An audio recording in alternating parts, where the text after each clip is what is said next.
Monster Survival Skills During Gremlin Outbreak by D.M. Larson. Today we are here to discuss survival skills. What would we do if we faced an uncontrollable threat? Werewolves? Vampires? Zombies. Oh man, I'm so sick of hearing about zombie attacks. How cliche. Zombies aren't that difficult to deal with. They move like 2 miles an hour. You just kind of step out of the way when they're coming. Vampires are the scary ones. They can move with lightning speed and sneak up right on you. It's so exciting. Werewolves are way cooler. Think of all that power. Fine, then we'll talk about gremlins. Gremlins? Have there been gremlin outbreaks? A few. In Chicago. How come that wasn't on the news? It was very hush-hush. They don't want people to panic. Wow, gremlins? They're nasty little creatures. They totally are. Hard to get rid of. They make such a mess. Good. So we'll talk about survival techniques related to gremlins. A vampire cannot run a gremlin though. So could a werewolf. Focus, people. First of all, I want everyone to check their security cameras. Make sure you have good coverage at all your entrances. One missed angle or corner gives gremlins a chance to slip through. Vampires are very good at doing that. A werewolf would just rip the camera off the wall. Next, you'll want to improve your lighting. Don't allow for any dark corners where gremlins can lurk. They love shadows. Vampires do too. Werewolves are so big, they make their own shadows. Next, install panic buttons on your computer keyboards or on your desks. You need to be able to alert our security forces as quickly as possible. Often, there is not time for a text or call, so the panic buttons allow for a quick response. Unless it's zombies. You'd have a good hour before they make it through the door and down the hallway. Gremlins are quick. They won't give you a moment to think twice about what you do. You have to prepare and train, because any hesitation will put you in danger. I have a cousin who's a vampire now. I wouldn't brag about that. You want your staff to be aware of all your escape routes.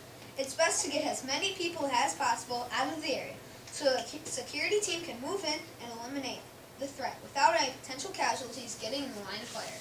But gremlins are fast. How can we outrun them? You don't. If you can escape safely, then hide. You need to have designated safe areas selected for hiding during a threat, where you can take shelter until threats are eliminated. Gremlins are light and motion sensitive. They go after anything that moves. Your best defense is to hide in a dark room that you can lock. If the door doesn't lock, then blockade it with heavy furniture. Keep your cell phones off. The light will attract them. Vampires hate the light. I bet you could blind one with your cell phone.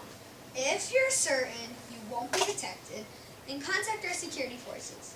Give them the location of the gremlin infestation, the approximate number of gremlins, the potential victims in the area, details, details, details. The more we know about our enemy, the better prepared we can be. Be prepared. That's my motto. Oh, you made that up yourself, huh? Yep. You're so clever and original. Thanks.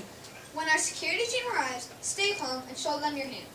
The hands are the key to anyone who is infected by the gremlins. What happens if you're infected? You don't want to know. Maybe I do want to know. It ain't pretty. If you're infested, you'll have gremlins growing inside you. When they fully mature, here it comes. They eat their way out. I am sorry I asked. I told you so. So keep your hands free and leave behind all belongings. We don't need gremlins sneaking out of bags or purses. What if you have a designer purse? Leave it. Even if it's really expensive? Especially if it's really expensive. Avoid sudden movements. Security forces will react to any quick motions. Gremlins are fast and require lightning reflexes, so stay calm and move slowly around security. And don't be a screamer. Don't look at me! That will attract the gremlins and make security's job harder. What if you're stuck for a long time in your shelter? You should have water stored in your shelters. 1 gallon per person per day. And don't throw the water on the gremlins. It's not pretty. Is it true you could throw water on witches, though? Yes. Gremlins? No. Witches? Yes. Store at least a 3-day supply of food, the approximate time it takes for a gremlin cleanup. Most other creatures can be cleaned up in 3 days or less. What's the quickest to clean up? Ghosts. Actually, ghosts can be pretty messy, if they're ectoplasmic. Good point. That's why you're the expert. Stop brown-nosing. A whistle is handy in your emergency kit in case you're trapped and need to get security's attention. What about a wolf whistle? They're kind of like dog whistles, but they hurt werewolves' ears. They hate them. Isn't a wolf whistle what a werewolf does if he sees a cute werewolf girl? Very funny. I thought so. Why are you always talking about vampires? Maybe because I am one. Ah, I was just kidding. Well, that concludes our seminar. Stay safe, everyone. Thank you. Thank